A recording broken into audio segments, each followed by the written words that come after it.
Shalom, salam sejahtera bagi kita semua. Kembali lagi dalam renungan harian kita. Mari Bapak Ibu kita memuji Tuhan dari Kidung Jemaat nomor 440 di Badai Topan Dunia.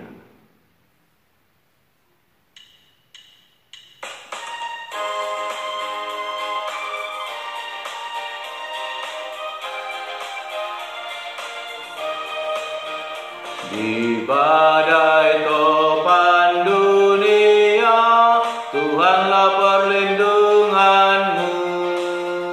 Kendati goncang semesta, Tuhanlah perlindunganmu. Ya Yesus gunung batu di dunia, di dunia, di dunia. Ya Yesus gunung batu di dunia, tempat berlindung yang teguh. Amin.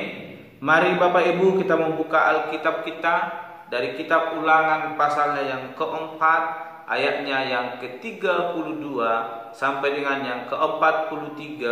Demikianlah firman Tuhan. Sebab cobalah tanyakan dari ujung langit ke ujung langit tentang zaman dahulu yang ada sebelum engkau, sejak waktu Allah menciptakan manusia di atas bumi. Apakah ada pernah terjadi sesuatu hal yang demikian besar, atau apakah ada pernah terdengar sesuatu seperti itu? Pernahkah suatu bangsa mendengar suara ilahi yang berbicara dari tengah-tengah api, seperti yang kau dengar dan tetap hidup? Atau pernahkah suatu Allah mencoba datang untuk mengambil baginya suatu bangsa dari tengah-tengah bangsa yang lain, dengan cobaan-cobaan, tanda-tanda serta mujizat-mujizat dan peperangan, dengan tangan yang kuat dan lengan yang teracung, dan dengan kedahsyatan yang besar, seperti yang dilakukan Tuhan Allahmu bagimu di Mesir di depan matamu? Engkau diberi melihatnya untuk mengetahui bahwa Tuhanlah Allah, tidak ada yang lain kecuali Dia. Dari langit Ia membiarkan engkau mendengar suaranya untuk mengajari engkau. Di bumi Ia membiarkan engkau melihat apinya yang besar, dan segala perkataannya kau dengar dari tengah-tengah api. Karena Ia mengasihi nenek moyangmu dan memilih keturunan mereka, maka Ia sendiri telah membawa engkau keluar dari Mesir dengan kekuatannya yang besar, untuk menghalau dari hadapanmu bangsa-bangsa yang lebih besar dan lebih kuat daripadamu, untuk membawa engkau masuk ke dalam negeri mereka dan memberikannya kepadamu menjadi milik pusakamu, seperti yang terjadi sekarang ini. Sebab itu ketahuilah pada hari ini dan camkanlah bahwa Tuhanlah Allah yang di langit di atas dan di bumi di bawah, tidak ada yang lain. Berpeganglah pada ketetapan dan perintahnya yang kusampaikan kepadamu pada hari ini, supaya baik keadaanmu dan keadaan anak-anakmu yang kemudian, dan supaya lanjut umurmu di tanah yang diberikan Tuhan Allahmu kepadamu untuk selamanya. Lalu Musa mengkhususkan 3 kota di seberang sungai Yordan di sebelah timur, supaya orang yang membunuh sesamanya manusia dengan tidak sengaja dan dengan tidak memusuhinya lebih dahulu dapat melarikan diri ke sana, sehingga ia apabila melarikan diri ke salah satu kota itu dapat tetap hidup. Kota-kota itu adalah Bezer di padang gurun, di daerah dataran tinggi untuk orang Ruben, Ramot di Gilead untuk orang Gad, dan Golan di Basan untuk orang Manasye. Amin. Bapak Ibu Saudara yang terkasih dalam nama Tuhan Yesus Kristus, hari kita kembali merenungkan firman Tuhan dengan tema berpeganglah pada ketetapan dan perintahnya. Sekali lagi, berpeganglah pada ketetapan dan perintahnya. Bapak Ibu Saudara yang terkasih, terus kita melihat bagaimana Musa menyampaikan kepada bangsa Israel, mengulang kembali apa yang terjadi di tengah-tengah perjalanan mereka, terkhusus kepada generasi muda yang akan memasuki tanah perjanjian, di mana mereka dikasih tahu oleh Musa bagaimana seharusnya mereka untuk dapat menikmati anugerah Allah.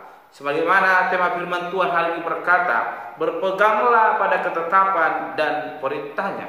Jelas Bapak Ibu di ayat ke-40, jelas Musa berkata bahwa supaya baik keadaanmu dan keadaan anak-anakmu yang kemudian, dan supaya lanjut umurmu di tanah yang diberikan Tuhan Allahmu kepadamu untuk selamanya, Musa berkata, berpeganglah pada ketetapan dan perintahnya.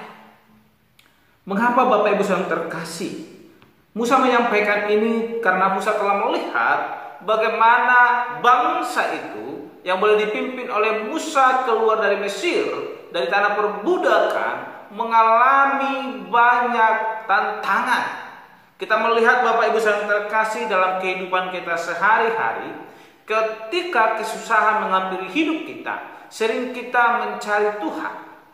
Terkhusus untuk orang percaya, ada dua hal yang akan dilakukan ketika kesusahan boleh menghampiri kehidupan kita. Yang pertama, mencari Tuhan atau mencari cara lain untuk boleh menyenangkan hatinya. Namun Allah merindukan setiap orang yang melalui kesulitan boleh mencari Dia, maka Allah akan memberikan jalan keluar, bahkan kemudahan di tengah-tengah kehidupannya. Namun sering Bapak Ibu saudara yang terkasih, ketika kesulitan menghampiri hidup kita, kita melupakan Tuhan. Dan tidak banyak orang sebenarnya lebih mencari Tuhan. Tetapi itu terjadi ketika kesulitan boleh datang menghampiri kehidupan mereka. Namun terkadang ketika kita merasa senang, kita lupa dengan Tuhan, malah kita kadang memilih untuk mencari Allah lain, melupakan Tuhan, dan membuat Allah yang tidak harus kita sembah dan menjadikan itu menjadi Allah. Sehingga dalam perenungan semalam dikatakan bahwa Allah tidak merindukan itu, Allah tidak menginginkan itu, Allah tidak menghendaki orang-orang yang membuat patung, bahkan yang menyerupai dari binatang, dari ikan-ikan, burung-burung di udara. Itu adalah suatu kekejian di hadapan Tuhan.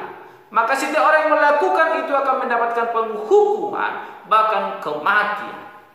Sehingga hari ini firman Tuhan mau mengajak kita melalui pesan yang disampaikan oleh Musa, mengingat kembali sejarah bangsa yang ia tuntun keluar dari tanah Mesir. Kita melihat bagaimana pertolongan Tuhan luar biasa.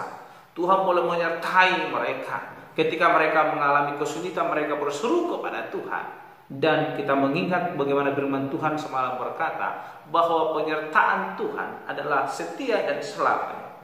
Sekalipun kita telah meninggalkan Allah, namun ketika kita mencari Dia, Dia ada untuk kita.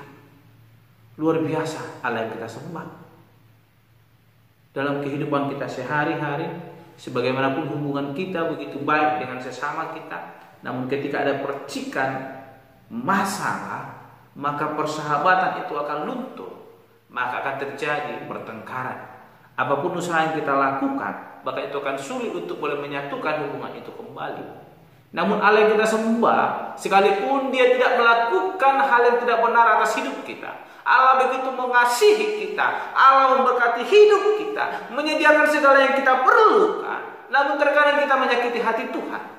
Tetapi ketika kita mau berbalik kepada Tuhan, berpegang pada ketetapannya dan melakukan perintahnya, Allah ada dan menerima kita, dan kembali membuka pintu untuk keselamatan kita, membuka pintu untuk menerima berkat-berkat yang daripada Tuhan.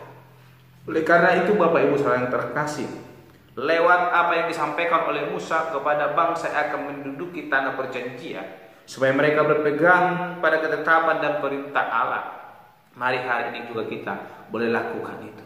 Jikalau kita ingin menikmati berkat kasih karunia Allah, sebagaimana dikatakan di ayat 40, yaitu berpeganglah pada ketetapan dan perintahnya, maka baiklah keadaan kita, bahkan keadaan anak-anak kita di akan masa yang mendatang, dan supaya lanjutlah umur kita di tanah yang telah diberikan Tuhan Allah kepada kita.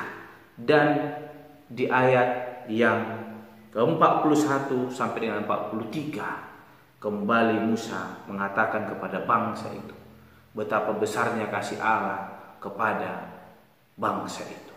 Ketika seseorang tanpa sengaja melakukan pembunuhan, tanpa ada perselisihan, terjadi pembunuhan, Allah menyediakan kota-kota perlindungan. Ini membuktikan bahwa Allah tidak pernah main-main dengan kasih setianya. Allah begitu mengasihi bangsa itu. Allah tidak menginginkan satu orang pun hilang dari kasih Allah. Sehingga Allah menyediakan tempat sehingga orang yang melakukan itu boleh kembali bertobat kepada Allah. Allah tidak menjatuhi hukuman secara langsung, namun Allah memberikan kota-kota perlindungan sehingga setiap orang yang belum melakukan itu tanpa disengaja boleh kembali datang bertobat kepada Allah dan mengalami pertolongan yang daripada Allah. Bapak Ibu saling terkasih, dalam dunia yang kita lalui hari ini, terkhusus di tengah-tengah di mana kita tinggal, yaitu di Indonesia ini, ada hukum yang mengatur ketika kita melakukan hal yang tidak benar, maka kita wajib bahkan akan mendapatkan hukuman untuk boleh masuk ke dalam sel dan mendapatkan penghukuman. Namun Allah tidak berkata demikian. Allah menyediakan tempat kota perlindungan supaya kita datang bertobat kepadanya dan mengalami pengampunan yang daripada Allah. Oleh karena itu Bapak Ibu terkasih, saya mengajak kita hari ini, marilah kita berpegang pada ketetapan dan perintah Allah, dan lewat itu kita akan menerima anugerah Tuhan. Kita akan menikmati kasih karunia Tuhan yang luar biasa yang akan Dia sediakan atas hidup kita ketika kita sungguh-sungguh berpengharapan kepada Tuhan. Memang Bapak Ibu terkasih, terkadang Tuhan membiarkan kita dalam kondisi terjepit dan tidak ada satu pihak pun yang dapat diharapkan untuk menolong kita. Namun itu adalah cara Tuhan supaya kita datang kepada Tuhan dan Ia tetap bersedia menunggu kita dan datang dan Ia mampu menyelamatkan kita. Oleh karena itu berpeganglah kepada ketetapan dan perintahnya.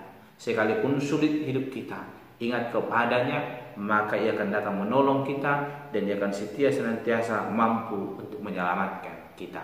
Amin. Mari kita berdoa. Bapa surgawi, kami kembali bersyukur untuk anugerah Tuhan atas hidup kami yang begitu besar kami rasakan. Kami telah merenungkan firman Tuhan, bagaimana Musa kembali mengingat sejarah bangsa Israel yang Ia pimpin keluar dari tanah Mesir.